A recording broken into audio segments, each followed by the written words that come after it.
after you've washed all of your plums, you're gonna cut them up and put them in a blender to blend them up so that they're a puree. So you're gonna take your plum and cut it along this natural crease, okay? Open it up, and you're just gonna peel that pit out, put it in the garbage, and then you're just gonna stick the whole plum right in your blender. And you're gonna continue that till you've got your blender filled up about 3/4 of the way full. And then you're gonna go ahead and blend that into a puree. You don't wanna turn it on to high. You wanna just leave it on a medium, depending on your blender. If you have a commercial blender, you can add a lot more to it. If you don't, then you're gonna wanna do just a small amount at a time. All right, so you're gonna wash out all your bottles. For this batch, I'm doing the little 1/2 pints. You're just gonna give them a really good rinse. These are brand new, so I'm not really sanitizing them. Best thing to do is just throw them in the dishwasher and run a cycle. The next thing we're gonna do to prep is we've got all of our lids in a pan, and I'm gonna cover this with water and then boil those lids. Okay, so I'm gonna prep my water bather by just putting a little bit of water in to get it hot. At the end, we'll have to kind of fill it up and make it the right level. All right, so I've got my water bather. I'm just gonna turn it on to high to get the water boiling in here. And then I've got my lids on this side, and I'm gonna get them started to boil. So we're just gonna leave that while we go make the jam. All right, so we've ended up with 11 cups of plums, and then I've added 3 cups of a mixed berries in with it. So it's 14 cups total of fruit. And so I've kind of had to alter from my original recipe. I will post the original, but we've got, so this 14 cups of fruit went in. And then I do the same amount of sugar as I did plums. So there were 11 cups of plums. So I'm gonna do 11 cups of sugar. Okay, and in it goes. I'm gonna mix that. And I've got 11 tablespoons of lemon juice to add. So same amount of cups of plums, same amount of tablespoons of lemon juice, same amount of cups of sugar. So 11, 11, and 11. Okay, so that's what we've got going on in here. I'm gonna now bring this to a boil on the stove, and then we're gonna add Jello. Okay, you're gonna add 2 6-ounce boxes of raspberry Jello. And then you're gonna cook that on the stove for 2 minutes. So I'm gonna go ahead and move to the stove and start getting this to come to a boil. All right, so over here on the stove, I'm just trying to dissolve my sugar into my fruit and my lemon juice.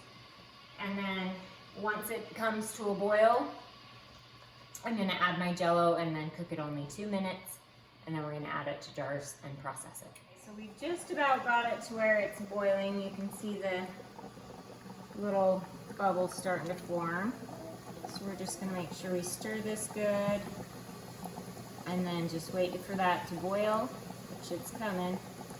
And then we're gonna add 2 6-ounce packages of raspberry Jello. Cook it 2 minutes on the stove, and then we'll be putting it in our jars. All right, it's finally boiling, so we're gonna go ahead and add this raspberry Jello. Check the time, because you're gonna only wanna cook this for 2 minutes. Okay, so I'm adding the Jello very quickly. This is going to thicken my jam up in place of pectin. Okay, pectin's hard to find right now, so this is kind of a good recipe for that. We're gonna add this, and then we're gonna cook it for 2 minutes. Okay, so that pinked it right up. Once again, we're just only cooking at 2 minutes on the stove with that Jello in there. All right, so now we're just gonna go ahead and add our mixture here. So we're gonna fill the jars, leaving about 1 inch headway. You're gonna take a clean washcloth, wipe the tops really good so that you're gonna get a nice seal. Get one of these hot boiled lids on it and a ring. And then we're gonna set them there and get them ready to water bath. You're gonna continue that until you have enough cans or enough of these bottles to fill your water bather, which is probably about 9 or 10 without the rack in.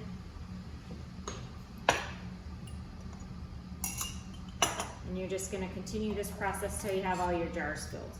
Okay, so I'm gonna get these first jars in my water bather while I continue to fill the other jars. So I'm gonna just try to squeeze as many in as I can. Right, so I've got my jars in there, and the water is at the right level. It's just below the rings. So I'm gonna go ahead and leave that. Once this water in here is boiling, you can stick the lid on and set your timer for 10 minutes. So I'm gonna go ahead and set my timer and go get the lid on it. All right, here we go. 10 minutes. All right, so I have switched to pints to try and eliminate how much processing time I'm gonna be doing today. So I'm gonna do the next few jars in pints, and then we'll process this last batch. Okay, so my timer has ended, and I'm going to now go ahead and take the water bath off the stove, and then I'm going to start removing my jars. I'm going to just go ahead and set them on this towel. Alright, so I'm just going to take these out and set them nicely on the towel. These are going to appear to be a little bit runny. When you thicken things with Jello, what happens is it thickens up as it's refrigerated. So on the shelf, these are gonna be just a little bit runny, but once they get put in the fridge, they will thicken up and be a really great jam. Okay, thank you so much for watching. I will see you next time on Homegrown.